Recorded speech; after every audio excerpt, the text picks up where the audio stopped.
எல்லா பாட்டுக்கும் தடை கொடுத்துட்டு இருந்த இளையராஜாவுக்கு இப்ப தடை போட்டுட்டாங்க. இந்த நியூஸ் தான் சோசியல் மீடியால ரொம்ப வைரலா போயிட்டு இருக்கு. இப்ப ரீசெண்டா இளையராஜாவோட டாபிக் எடுத்தாலே காப்பிரைட் அப்படின்னு தான் சொல்லுவாங்க. ஏன்னா அவரோட பாடலை எந்த படத்துலயும் யூஸ் பண்ணக்கூடாது, என்கிட்ட பர்மிஷன் கேட்கணும், இல்லனா எனக்கு இழப்பீடு கொடுக்கணும் இப்படின்னு சொல்லி எந்த ஒரு படத்துல எந்த ஒரு பாட்டு யூஸ் பண்ணாலும் இவர் உடனே காப்பிரைட்ஸ் ப்ராப்ளம் கேஸ் போட ஆரம்பிச்சிடுறாரு. எதுக்கு என் பாட்டை யூஸ் பண்றீங்க, என்கிட்ட கேட்டீங்களா, என்கிட்ட என்ஓசி வாங்குனீங்களா அப்படின்னு ஏகப்பட்ட கொஸ்டின் கேட்கறாங்க.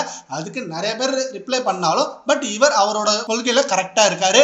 ஏன்னா நிறைய பேர் சொல்றாங்க, நீங்க படத்துக்கு பாட்டு போடுறீங்க, ஓகே, அந்த பாட்டு காசு வாங்கிட்டு தானே போடுறீங்க, அதோட உங்க வேலை முடிஞ்சிருச்சு, நாங்க ப்ரொடியூசர்கிட்ட என்ஓசி வாங்கிட்டோம், அப்பயே நான் உங்கள்கிட்ட என்ஓசி வாங்கணும் அப்படின்னு கேள்வி கேட்டதுக்கு, நான் தான் என்னோட உழைப்பை போட்டேன், என்னோட திறமையை வச்சுதான் பாட்டு போட்டேன், அதனால நீங்க என்கிட்ட தான் என்ஓசி வாங்கணும் அப்படின்ற மாதிரி திரும்ப திரும்ப அதே பேசிட்டு இருந்தாரு. கேரளா படமா இருந்தாலும் சரி, நம்ம தமிழ் படமா இருந்தாலும் சரி, எல்லா படத்துக்கும் என்ஓசி போட்டுட்டு இருந்தாரு. இப்ப இவருக்கு சரிகமப அப்படின்ற அந்த நிறுவனத்துக்கிட்ட இருந்த 134 படங்களோட பாடல்களுக்கு எங்க கிட்ட ரைட்ஸ் இருக்கு, அதனால நீங்க அந்த பாட்டை எங்கேயுமே யூஸ் பண்ணக்கூடாது அப்படின்னு இளையராஜாவுக்கு இடைக்கால தடையை விதிச்சுட்டாங்க. அதனால கோர்ட்லயும் இடைக்கால தடை தான் உத்தரவும் வந்திருக்கு. இந்த நிறுவனமா இருந்தாலும் இப்ப நாங்க பாட்டை வாங்கிட்டோம்னா அது எங்களோட பாட்டு தான், அதனால நீங்க எங்களோட பாட்டை எப்படி யூஸ் பண்ணக்கூடாதுன்னு நீங்க சொல்லலாம், இனிமே நீங்க அந்த பாட்டை யூஸ் பண்ணக்கூடாது அப்படின்னு சரிகமப நிறுவனம் சொல்லியிருக்கு. இதே போல நிறைய நிறுவனத்துக்கிட்ட இளையராஜா இதே மாதிரி தான் பண்ணிருக்காரு. நீங்க என்னோட பாட்டை வாங்கிட்டீங்க, ஆனா என்னோட பாட்டை நீங்க யூஸ் பண்ணக்கூடாது அப்படின்னு அந்த நிறுவனத்துக்கிட்டே போய் முறையீடு பண்றாரு. உங்ககிட்ட காசு வாங்கிட்டு தானே நாங்க அந்த பாட்டை வாங்கணும், அப்புறம் என்னத்துக்கு நீங்க எங்கள்கிட்ட என்ஓசி வாங்கணும் அப்படின்னு அந்த நிறுவனம் பதில் கேள்வி கேட்டா,